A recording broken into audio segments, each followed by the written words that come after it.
ओम श्री गणेशाय नमः। नमस्कार दोस्तों, स्वागत है आप सभी का हमारे चैनल भक्ति ज्ञान 108 के में।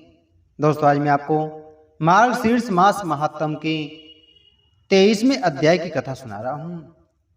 श्री भगवान ने कहा, हे ब्राह्मण, जो व्यक्ति मथुरा में अपना प्राण त्यागता है वह उस गति को प्राप्त करता है जिसे योग शक्ति से संपन्न ब्रह्म ज्ञानी विद्वान पुरुष प्राप्त करता है। काशी आदि नगरी तो हैं, परंतु मथुरा ही परम धन्य है, जो 4 प्रकार से यथार्थ जन्म लेने, जनेऊ संस्कार करने, अनेक व्रत करने तथा दान देने से चतुर्विध मोक्ष सालोक्य आदि प्रदान करता है।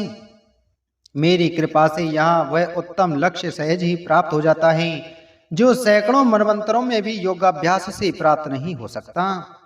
कौन उस पवित्र स्थान का आश्रय नहीं लेगा जहाँ पापों का भय नहीं है, यहाँ यम का भय नहीं है और यहाँ गर्भ में रहने अर्थात पुनर्जन्म का भय नहीं रहता। मथुरा से प्राप्त होने वाले पुण्य और उसके फल को सुनो। जो कीड़े टिड्डे पतंगे आदि मथुरा में आकर मर जाते हैं वे चतुर्भुज हो जाते हैं, अर्थात विष्णु के समान रूप वाले अर्थात सारूप्य मोक्ष प्राप्त करते हैं। जो वृक्ष तटों से गिर जाते हैं वे परम गति को प्राप्त होते हैं। गूंगे, सुस्त, अंधे और बहरे तप और पवित्र अनुष्ठानों से रहित तथा कालांतर में मरने वाले लोग मेरे लोक में जाते हैं। जो सर्पों द्वारा काटे जाते हैं, जो पशुओं द्वारा मारे जाते हैं, जो अग्नि और जल में मर जाते हैं तथा जो मथुरा में अकाल या आकस्मिक रूप से मर जाते हैं वे मेरे लोक में जाते हैं।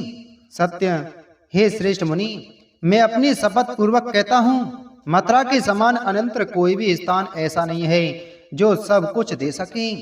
कौन विद्वान पुरुष मथुरा का आश्रय नहीं लेगा?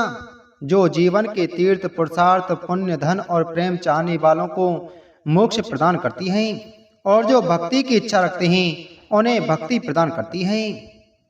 इन सभी गुणों और शुभ लक्षणों से युक्त मधु नगरी का मार्गशीर्ष मास में आश्रय लेना चाहिए। यदि वह उपलब्ध ना हो तो विधि के अनुसार पुष्कर का आश्रय लेना चाहिए।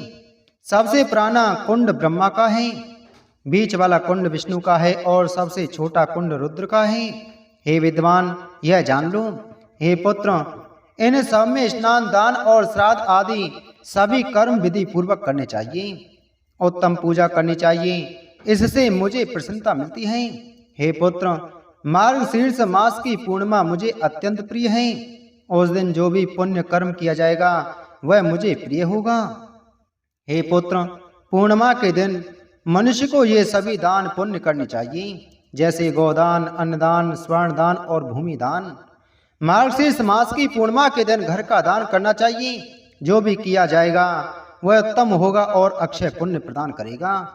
ब्राह्मणों को भोजन अपनी सामर्थ्य के अनुसार कराना चाहिए। किसी धार्मिक अनुष्ठान की समाप्ति पर पूर्णिमा के दिन ही उत्सव मनाना चाहिए। हे पुत्र, मार्गशीर्ष मास में तीर्थराज आदि मुझे मथुरा के समान प्रिय नहीं लगते।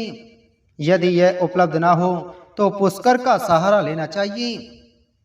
पुष्कर और मथुरा में पूर्णिमा का उत्सव बुद्धिमान भक्तों द्वारा मनाया जाना चाहिए। यहाँ भी यह मनाया जाए उसी विधि विधान के अनुसार मनाया जाना चाहिए।